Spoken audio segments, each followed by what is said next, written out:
Story. I sat down with my dear friend Heather Moore on Good Evening Arizona as I kind of go back about my journey and talk about what it's been like to fight breast cancer. Good morning, everyone. I'm Suzanne Bissett. That's amazing. Oh my gosh. This is my jam. And boy, did I pick a good day to stop my juice cleanse. She is the bubbly blonde with the infectious laugh who shows us how to live our best life on Your Life Arizona. Cheers, ladies. Suzanne Bissett has been a part of Arizona's family for 21 years. It's been kind of a fairy tale of a career. I've loved every single moment of it and every single level of it. Like in many fairy tales, there's a twist and a chapter no one saw coming. And there's been days where I haven't had a lot of hope, and I've had some really dark days. It started with a phone call. And it was Friday the 13th of March, the day the world kind of closed down. Suzanne learned she had 6 tumors and an aggressive form of breast cancer called triple positive. She was stage 3 and needed surgery right away. It left me breathless. You know, it was something that was very surreal. I was like, are you sure? A genetic test 6 years before showed she didn't have the BRCA gene. Breast cancer wasn't even on her radar.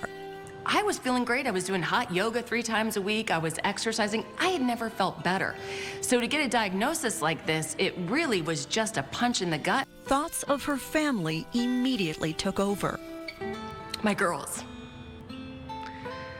They're 11 and 12.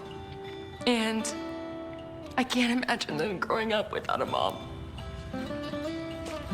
And so that was the first question I asked my breast surgeon. Am I gonna see my girls grow up? Am I gonna see them get married? Am I gonna see them have kids? They're too young to lose a mother. They need their mom. And she says it was them, Layla, Georgia, and her husband, Van, who gave her the strength she needed to fight. Every single day, you wake up and you take the day on because you want to be there for your kids. And that's what keeps me going. She says dealing with cancer during a pandemic turned out to be a blessing. The world outside this house wasn't going on. And the fact that they were home and they were online school, they were with me. Even by her side as special assistants on her show. Their roles at times reversed. Layla will tuck me in at night. She'd bring me water with ice. Here you go, Mom. Georgia would, Mom, are you hungry? I can make you something. As my husband said, this isn't my diagnosis, it's our diagnosis. Months of intense chemo and radiation dragged on, taking its toll on her body and her mind. You know, I woke up every morning crying because I thought I was having a nightmare. And then I realized this is my new reality. And so I can't live like that. And so I just saw the light at the end of the tunnel and went straight for the light. She gives a lot of credit to the support she received from loved ones and her team of doctors at Ironwood Cancer Center. But even with the best of care, Sue said it didn't have to come to this. I did miss that year of my mammogram. It has reached my lymph nodes. Therefore, I had to do 6 rounds of chemo, 28 consecutive days of radiation. It's been hell. And I don't want any other woman to go through that. Her message, women must put their health first. No one can do it for you. You gotta make that appointment. You gotta go. It's an hour out of your day, but it can add decades onto your life. With treatment finally behind her, she is turning the page on the toughest time in her life. And I've never gotten so many compliments about my hair, and it's a wig. And she is looking forward to her next chapter, where she is passionate about a plot that involves using her powers for good. That, to me, is like icing on the cake. If there's anything that can come from this, I want women to save their own lives, and they have to. You have to save your own life.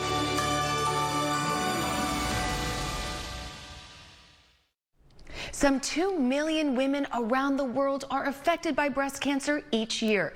Today, we're speaking with Dr. Sumeet Mendonca and Dr. Emily Ho with Ironwood Cancer and Research Centers. Dr. Mendonca, can you tell us how common breast cancer is and what's the U.S. incidence of breast cancer? Thank you for having us, Suzanne, to talk about this very important subject.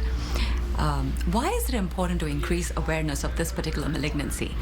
Breast cancer is the leading cause of cancer death in women worldwide. Globally, it accounts for over 2 million cases each year. In the United States, it's the leading cause of female cancer, accounting for over 260,000 cases in a year with over 40,000 deaths.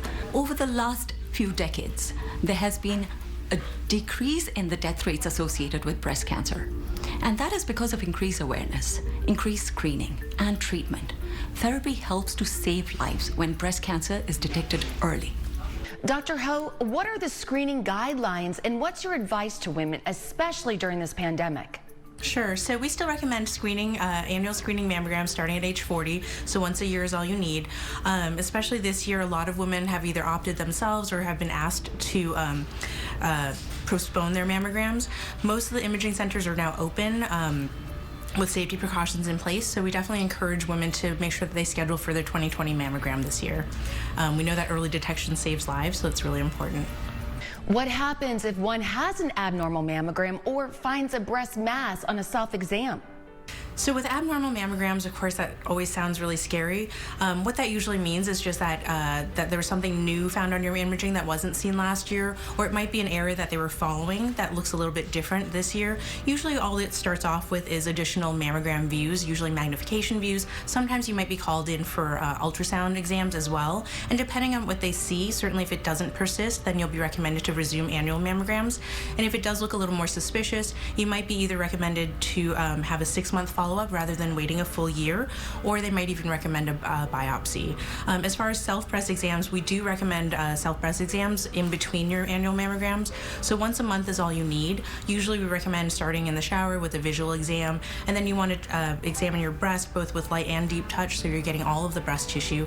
There's different techniques that you can use, and then a common follow-up question is, what am I looking for? So there's a nice campaign called Know Your Lemons that kind of has a visual of, you know, different skin changes, either skin thickening, redness, and certainly lumps and bumps that might be concerning that you should bring to the attention of your healthcare provider. What are the various treatments for management of breast cancer that women need to be aware of? Breast cancer management really, it's really 2 mainstays of treatment, and it really does depend on the type of breast cancer you have. So not all breast cancer is the same. Some are more aggressive than others. So the 2 mainstays of treatments that I mentioned are local therapy, which treats both the breast and the axilla, and then there's also systemic treatment or whole body treatment that usually involves medications. With local therapy, that's usually where I come in as a surgeon. Usually the options are either breast conservation or lumpectomy followed by radiation, or mastectomy, which is removing all of the breast tissue. Do all patients require chemotherapy? The answer is no. The key point to remember is to have a comprehensive, strong breast cancer team on your side. Breast cancer management requires a multidisciplinary approach, and we can provide that for you here at Ironwood. Thank you both for all your advice and helpful insight.